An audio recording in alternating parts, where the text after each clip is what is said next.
Wow, what a seed. Hey, welcome to SI Now. It is Wednesday, June 7th. I'm Maggie Gray. That is Robin Lundberg, who is still disappointed that Jay-Z did not drop his album yesterday. You doing all right, buddy? I got to be honest. I'm a little devastated. But I waited 4 years. I can wait a little bit longer, right? Come on, Hove. All right. Well, this episode is brought to you by the number 4 because Scooter Gennett dropped 4 home runs Tuesday night against the St. Louis Cardinals. That makes him our adrenaline performer. It is presented by Toyota.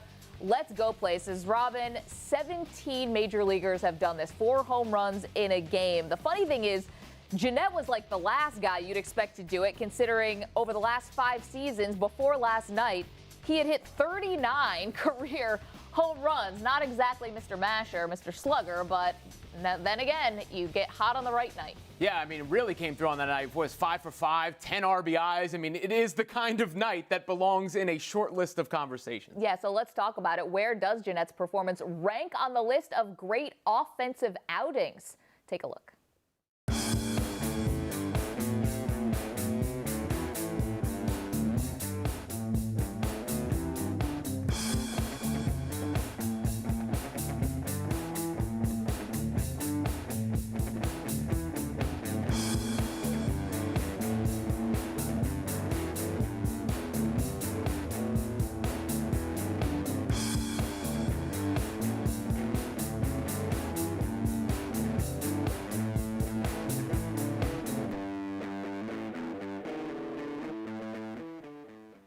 Game 3 of the NBA Finals is tonight, and with the Cavs in an 0-2 deficit, LeBron James was asked about having to dig Cleveland out of yet another hole in the postseason, and this is what he had to say. It's something I am accustomed to. It's okay for me to kind of always go back and know that I can refocus. I can get my guys ready, get myself ready. But you hate to continue to put yourself in these positions. But at the end of the day, it's just basketball, man, and that's what gives me comfort, and I'm more comfortable about it because it's just a game. I prepare myself. I'm going to go out and do my job and live with the results. Robin, many are questioning LeBron, saying it's just basketball. Are you questioning LeBron James? You know that Kermit the Frog meme with regular Kermit and evil Kermit? Yeah. I'm regular Kermit. I know this is a rational thing to say. I know LeBron has been there, done that. He said he's through worrying about what people think about him. You don't want to elevate the pressure in what is already a highly pressurized situation. But I know the evil Kermits out there, they're going to say, Michael Jordan would have never said that. Basketball to him, where's the killer instinct? I know, where's that killer instinct? You know what I think is interesting about this? It's people don't understand, I think, from the outside looking in, that LeBron James is most comfortable in his life, I'm sure, on a basketball court. This is what he knows. I feel like this is what he feels like he can control. And if he's saying to himself, it's just basketball, I don't think that means what we take it to mean, which is he's not intense about it, or he doesn't care about it, or he's got more to life, which he definitely does, than sports. I think he says to himself, this is basketball. I know this. This is where I am good and where I feel comfortable. If I can do anything to get my team back into this finals and start making this a series, it starts on the basketball court, and that's what I know. And if you're talking about the MJ LeBron comparisons, which never end, Phil Jackson was the figurehead for the Bulls. He was the coach, the steady, calming influence. LeBron James, in many ways, has been that for the teams he's been on. And it's not a good look for the rest of the Cavaliers, for the J.R. Smiths of the world who haven't hit a shot since the first one of the series, if LeBron's coming out panicky here. So I do think it is true on one hand, and on the other, it's a nice steadying message to put out. Okay, so for more on the finals, we spoke to SI senior writer Chris Ballard about the series. Take a look.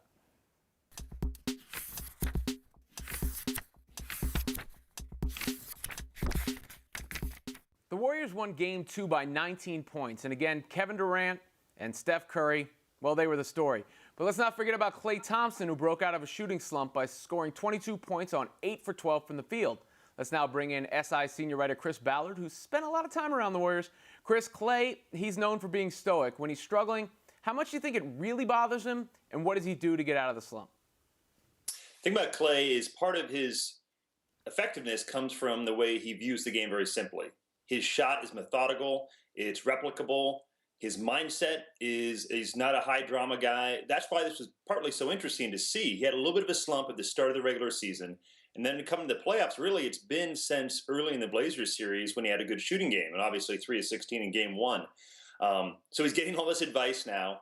And, you've got coaches in your ears, you've got fans, you've got people on sports radio saying, actually, I heard this before the game. They said, well, maybe Klay should play fewer minutes. Maybe Cleveland should actually leave him open, pick your poison kind of thing. So when he saw he had a first three that went long, caught his own rebound, and he hit that maybe like 15-foot jumper afterwards, you could see it right there. He was going to be attacking. He was going to be aggressive. Well, I'm glad that he's good at tuning things out because there's other narratives that surround Klay Thompson, whether it's for monetary reasons or because, as CJ McCollum tweeted, Klay will want to lead his own team one day. Yeah. There are constant trade rumors that are surrounding him. Chris, are they foolish, or is it a case of where there's smoke, there's fire? Well, you never know, right? But these are the Warriors. They have consistently dealt with these things in a way that keeps the players happy and the team happy. They're going to pay guys if they can, to the extent that you can when you have, Durant and Draymond, who's sort of an attention vacuum, and Steph. They're going to make sure everyone gets their due. So if you look at the way they do the media, if you look at the way they do their posters, strength in numbers, it isn't Steph and Durant up there. So maybe you could make an argument, okay, Klay's not the man on that team. I think we saw what happens when you take someone like Harrison Barnes and he goes to the Mavericks, and he had a great season with the Mavericks, obviously, and he deserved to get that paycheck and everything. But speaking to Harrison a couple of weeks ago, one of the things he said was, I don't think I knew exactly what I had until I left. And so I think these players on the Warriors, they understand what they have now. They see someone like Durant come in, and Durant's like, I'm staying here, right? Zaza Pachulia, I'm staying here. No one wants to leave. This is a once-in-a-lifetime team. They're going to be good for 5 more years. Klay, maybe at some point you get enough rings and you say, well, I want to go see what I can do on my own. Totally understandable. But otherwise, I'd have a hard time imagining anyone wanting to leave the Warriors right now. Okay, we know that this team is a cohesive unit, but when it comes to Finals MVP, Chris, there can only be one. And do you think that perhaps Steph Curry and Kevin Durant may have even a friendly competition for who's going to take home those honors? Yeah, you could see it. It was interesting to watch in the second half Sunday night, I thought a little bit, because what you saw was Durant got hot, but then Steph would come down and stay hot, and then Durant would shoot, and it was a little bit back and forth. I'm not going to say they were stat padding, but there was an element of, this is my series, because they both want it so badly, and they both have personal reasons to do it. Durant wants to prove he's LeBron's equal, and Steph, to the same extent, wants to prove that he can stay with these guys. I think LeBron's blocks on him last year and his being a little bit gimpy really affected him mentally in terms of saying, well, that's not who I am. Let me show you guys who I really am. So, yeah, I imagine it'll come down to those two. Unless, let's say, the series goes 6 or 7, and then maybe Draymond jumps in there, maybe Iguodala, but highly unlikely at this point. It's probably going to be Steph or Durant. It'd be really cool to see a co-MVP if they do pull this off. You just alluded to it, but Durant doesn't want to be the guy who jumps onto the team and doesn't help them win it, so he wants that MVP. Curry wants to be viewed like he was as a regular season MVP in the postseason. Who needs it more narrative-wise, Durant or Curry? Well, the great thing about the Warriors is they don't care much about the narrative. Like their only narrative is winning. So if they win this title, Durant got exactly what he came for, and Steph got what he came for. I don't think the MVP will play that big a role into their mindsets. If this were a one-time shot, if this were the last season, let's say they're all 33, 34, everyone sort of knows, like, this is our last window, then it matters more. But they could trade off. Steph could win this year, Durant could win next year. This is not going away anytime soon. Actually, a concern I've heard around the finals this past week, people saying the NBA might start getting boring. Lee Jenkins wrote a great story about that last week, but you start playing this out year after year, LeBron is in decline, not decline, but age-wise, it's going to catch up to him eventually, and these guys are all on the rise. There could be 3-4 more titles coming. Yeah, we heard the Western Conference GMs are essentially waiting them out at this point. It's going to be a long wait if they keep playing this way. Chris, Steve Kerr, he's made it back to the bench, but what does his long-term future hold? Well, I think Steve wishes he knew, and that's what's so frustrating, having been around. And I wrote a story about him and talking to him some. They just want some kind of feeling, so it's sort of, you're going from one potential hope to the next potential hope, but it's not locked in. And at the same time, basketball is in essence, it's his refuge. And he's definitely feeling better than he was during the Blazers series. So that's a step up, but he's not better. And no one knows when and if he'll be better. So really it comes down to, if this is indeterminate and it keeps going year after year, how much can his body handle? How much does he want to do this? It's heartbreaking because everybody who knows the guy loves him and is rooting for him. And he also is very aware that this is a very special opportunity, that he's a coach who's been placed in a position that no one will get a chance to do again. Maybe again they could, but no one has, not since those Celtics days, had this opportunity. So it's killing him not to be fully involved. Can understand that. Chris Ballard, really appreciate your thoughts and perspective on the Warriors. We'll talk to you again later on in the series. Thanks, guys.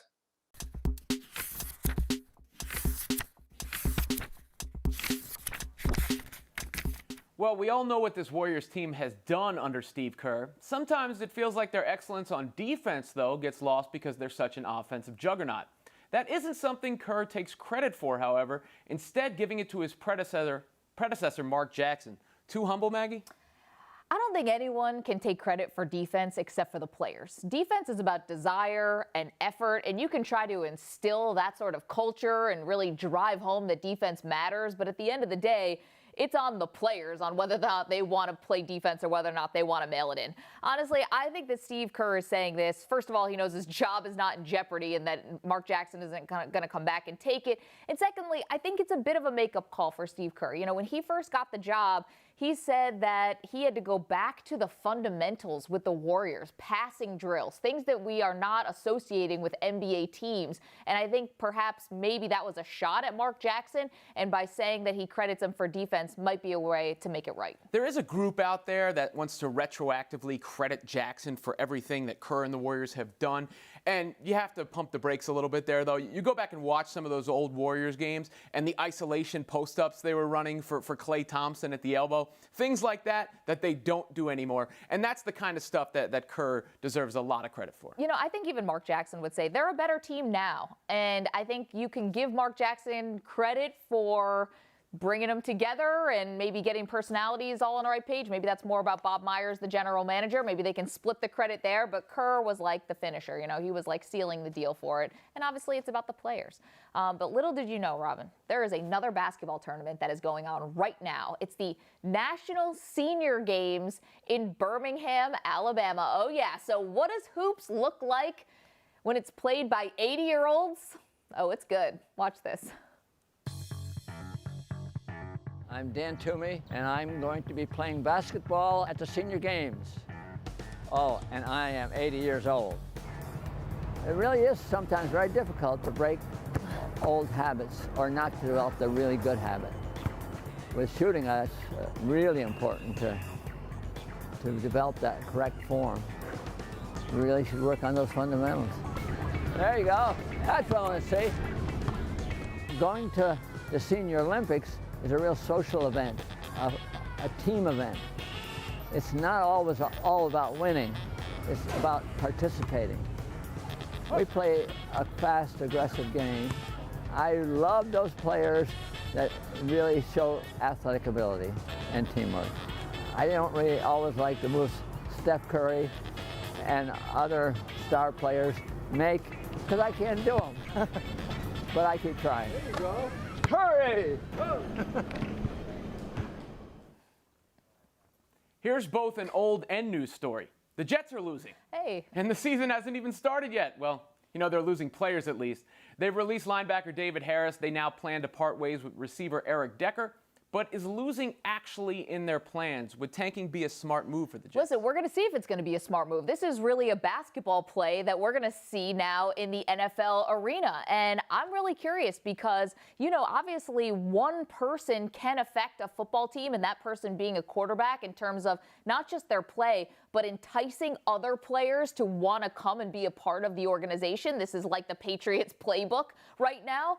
But you really got to hope that one quarterback works out for you. And if I'm a Jets fan, I don't know if I believe that Mike Maccagnan is the guy to select that quarterback because he was the one who whiffed on Christian Hackenberg. And listen, I know you're never going to be 100%, but that is difficult. The Jets not having a quarterback has been a narrative that has gone on and on. Now, one other thing to keep in mind here. when you tank, especially in the NBA, what did we see happen with the 76ers? The commissioner of the NBA had to get involved. Why? Because the other owners were so upset that when the 76ers would come to town, nobody would buy tickets to the game. Why would anybody want to watch the Jets this year? They basically admitted that they're not going to be competitive. So I would be surprised if they don't get a call from the commissioner's office. But in terms of whether it will be a success, we'll see. And this experiment might work. There's one small caveat to this, though. Yeah. In the NFL, more so than any sport, I think, players who you may not know could wind up impacting wins and losses when the season comes around because the rosters are so big, because there are so many people competing for them. So just because some of the names that you do know are being released, that doesn't necessarily have a perfect correlation to losing. Yeah, I mean, it is more about the system maybe, I guess, than the players is what you're saying, and I get that. But I think the Jets are admitting this year they could go over. I mean, I think that's what they want, so they can have a shot at Sam Darnold, the USC quarterback. But that's a huge if. We don't know what kind of season Darnold's going to have. It's a risky strategy, but if it ends up paying off, I think other teams will copy it. And I also think that the Jets will be lauded as geniuses. And let's not that can't happen. They're waiting out Brady at this point, which is probably a smart thing for the entire AFC East. Sticking to New York, but a team that is actually trying to win games this season. It's the New York Giants, and their wideout Odell Beckham Jr. missed the Giants' voluntary workouts this week, Robin. And there could be more to the story than just the fact that, you know, they're voluntary. But we're reading the tea leaves on this one. Stay with me. Beckham retweeted an article that referenced a radio interview where Adam Schefter advocated for Beckham to skip workouts because he is underpaid, and that is true. Odell's set to be paid $1.8 million this year. That's it. It's the fourth year of his rookie deal, and teams can negotiate with rookies after their third year. But that has not happened with the Giants. So Beckham also posted a video of him doing what else? Catching one-handed passes from the jugs machine. We know that's his forte. Robin, next week the Giants have a mandatory minicamp.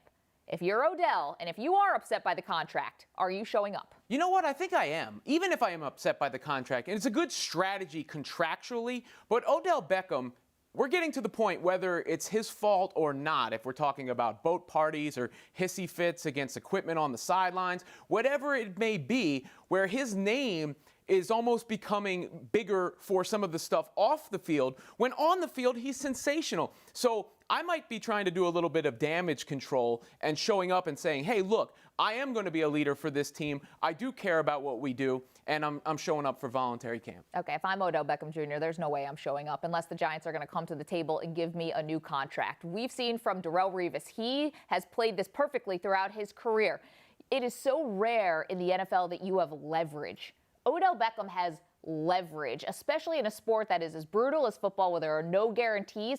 Anytime you have that leverage, you absolutely have to take it. And it is no secret that he is vastly underpaid. I mean, it doesn't matter what he signs off the field. The Nike endorsement, that's all well and good. He is worth so much more than $1.8 million. The rules allow you to renegotiate. At this point, if I'm the Giants and I'm Odell, I'm almost feeling really dismissed by the Giants. I'm feeling hurt that they don't want to come to the table and renegotiate for me. And the fans have been forgiving on Odell, in my opinion, this entire time. The boat trip, as you mentioned, the proposing to the net, all the stuff that happened with the Carolina Panthers, they love him. He's their best player right now, and he should be paid like their best player. Odell, no stranger to controversy. Neither is old-timey baseball culture. It's causing controversy again. Hall of Famer Mike Schmidt apologized for saying Phillies outfielder Odubel Herrera isn't a player the team can build around due to a language barrier. While Red Sox announcer Remy said non-English speaking players shouldn't be able to use translators on the field and should learn quote-unquote baseball language. Maggie, is baseball's biggest barrier really language? It's not, and I'm really shocked that these two gentlemen would have this opinion because they are still so close to the game. They're both commentators for the teams that they are associated with, Schmidt with the Phillies and Remy with Boston Red Sox. First of all, they know that Remy, for example, this helps your own team that you could have a translator on the field. Why would you want to take away something that could help your players? I don't understand that. And then for Mike Schmidt, I mean, I know that he's walked this back, but there are so many examples of leaders in the clubhouse where English is not their first language. I mean, we are a global world now. Baseball is global and is better for it. Embrace it. Yeah, I mean, how do you build around a player?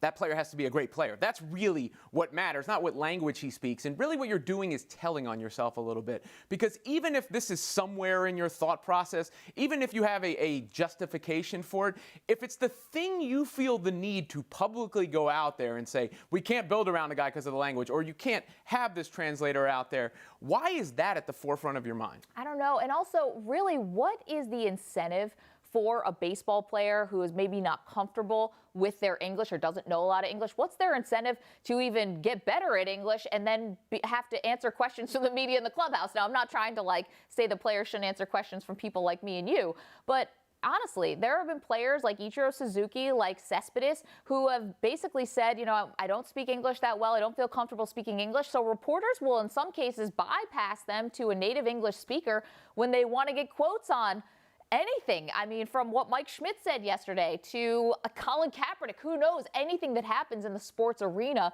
Now, athletes are going to get asked about it because it's 2017 and that's how sports media works in these days. So I don't know what baseball has done to make it to incentivize players to actually speak English. Yeah, and if people are coming to you or not coming to you because of that language barrier, then you don't have to walk back anything you said, right? I mean, you don't have to go do these radio interviews and say, oops, I made a mistake, because you're not doing the radio interviews. Yeah, maybe Mike Schmidt should take a lesson from, I see what you're saying there. It's not a bad idea. Yeah. I mean, it works out for some people. You just mentioned Ichiro before, right? All right, plenty more show to come. First, watch this.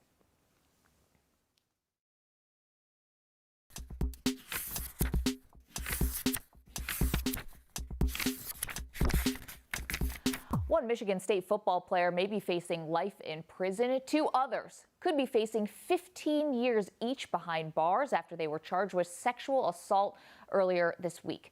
SI senior writer Michael Rosenberg joins us now. He makes his home in Ann Arbor, Michigan. And Michael, this is just the latest in what has been several sexual assault allegations against the football team. In fact, the top 4 recruits from the 2016 class have all been dismissed from the program because of sexual assault allegations.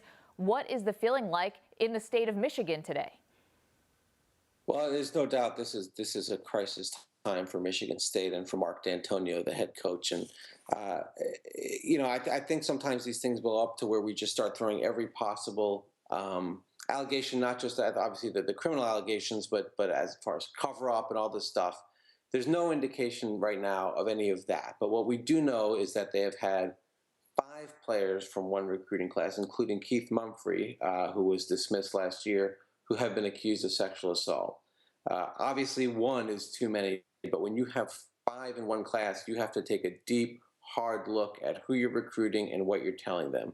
And D'Antonio expressed some frustration because he felt like they were really educating them the right way. But for whatever reason, messages were not getting through. These are very, very, very serious allegations, obviously, and this is a crisis for Michigan State. And I do believe they've got good people in place at the top, but clearly they've had some problems and they need to address them. Now let's talk a little more about football coach Mark D'Antonio. He's been cleared by an external investigation of any wrongdoing. It does not look like he will lose his job, but considering the number of incidences, are there questions that the community wants answered by the coach, or is he just getting unwavering support? Well, I guess that depends on which part of the community you ask. I mean, there are some people that are going to support him because they've won a lot of games. There are some people who support him because he has conducted himself really in an exemplary manner for the most part until the last year. People would agree with that. And then there are going to be people that will want him gone. I don't think he's in any danger right now of losing his job unless something else comes up. I haven't seen any reason he should lose his job. But this is a problem. And one thing about D'Antonio, he does not run from problems. And so I think he's going to take this very seriously. I think he's going to try to figure out the best way to address it and move forward. And I do know Mark D'Antonio, and I think this bothers him on much more of a deeper level than any kind of PR hit or any kind of recruiting hit. I think he has certain core values, and clearly they were not upheld in a number of cases here at Michigan State in the last year. And I think that really gets to him. Of course, the football incidents come on the heels of another scandal, which involved the sports medicine doctor Larry Nassar, who worked with the women's gymnastics team. He's currently in prison. So, Michael, where does Michigan State go from here? Is this about soul searching? Is it about house cleaning? What needs to happen? Well, these are, as far as we know, unrelated stories, but they do fall under the bigger umbrella of, is there a culture here where you're not paying attention to things, where you're ignoring things? And the Nassar story is very complicated. It involves USA Gymnastics as well as Michigan State. But they've gotten a lot of heat for that, and deservedly so. And so I do think that they need to look at everything and say, wait a second, what are we doing here? Why have we had this many issues in one place? We don't believe we stand for this, but you are what you do. And the Larry Nassar thing is a major scandal in sports. It's gymnastics, so some people aren't paying attention. It's not like it's football or basketball, but that doesn't change anything for the victims. And Michigan State does need to have a serious look at what was done wrong, where they failed, and how they can avoid that going forward. We're keeping our eye on this story. Michael Rosenberg joining us. Thank you so much, Michael, for your perspective. Thank you.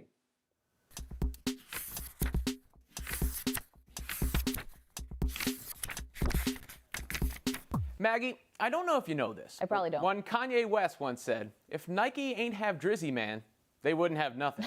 Which isn't exactly true, because they have the NFL apparel deal.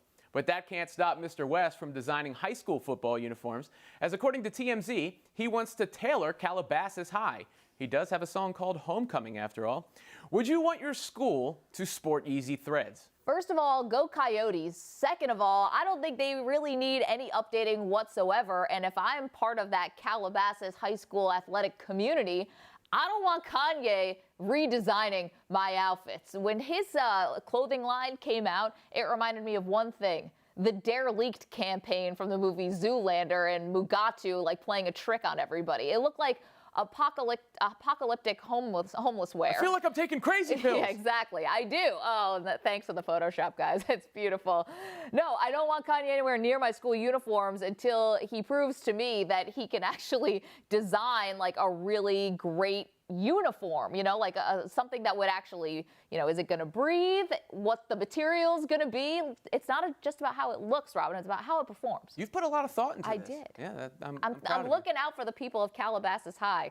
Goodness knows they can't catch a break. Meanwhile, Bills cornerback Sharice Wright, he had to be resourceful, needing get from Chicago's O'Hare Airport to Buffalo for the Bills' voluntary training camp. Wright decided to take an Uber. An 8-hour ride through the night, which cost him $932.08. $632 fare with a $300 tip.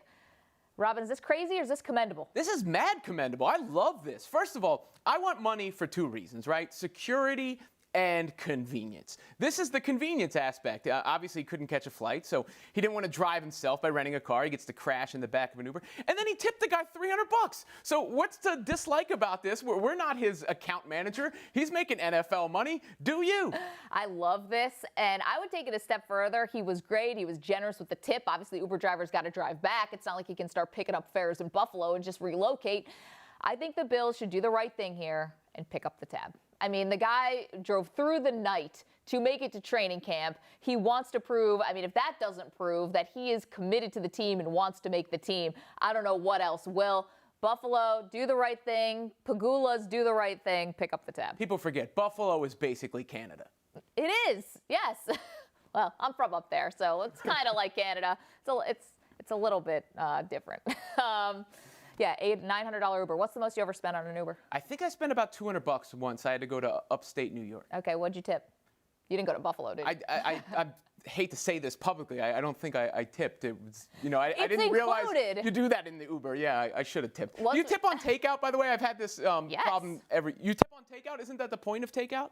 I tip on takeout because I worked in a restaurant for a long time. My parents owned a restaurant, and so I don't tip the full 25%, but I'll tip a nice amount of money, like maybe a $5 bill, something like that. When in doubt, tip. I guess that should be the rule of thumb. If there's one thing you remember from today's show, it's when in doubt, tip. Robin, it's been a fun one. I talked everything from Kanye to Game 3 tonight of the NBA Finals. Enjoy that. In the meantime, we'll be back here tomorrow at 10:30 a.m. Eastern. But you can stick with SI.com for all the latest news and headlines, and you can follow us on Twitter at SI Now Live. We'll see you tomorrow.